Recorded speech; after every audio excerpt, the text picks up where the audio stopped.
பேர் ரவிச்சந்திரனுங்க. என் பையன் அகில் அமெரிக்காவில் படிச்சுட்டு அங்கே வேலை பார்த்துட்ருக்காருங்க. அவர் ஒரு வேண்டுதல் வச்சுருந்தார்.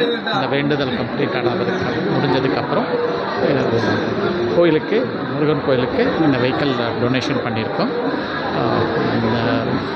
இதுக்கப்புறம்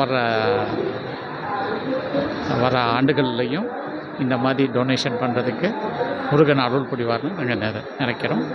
இந்த வெஹிக்கிளுடைய மதிப்பு 7 லட்சம். இது மக்களுக்கு, பொதுமக்களுக்கு உபயோகமாக இருக்கும். முதியோர்களுக்கும், குழந்தைகளுக்கும், பெண்களுக்கும் ரொம்ப யூஸ்ஃபுல்லாக இருக்கும்னு நினச்சி இந்த கோயில் நிர்வாகம் எங்களை அப்ரோச் பண்ணி கேட்டபோது மனம் உணர்ந்து ரொம்ப மகிழ்ச்சியாக எங்களால் இது பண்ண முடிஞ்சதுங்கிற ஒரு திருப்தியில் பண்ணேங்க. நன்றி.